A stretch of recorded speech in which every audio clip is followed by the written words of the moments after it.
Hey everyone, welcome back to the channel. It's Tex here.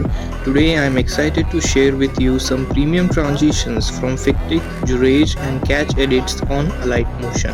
I have made this from scratch.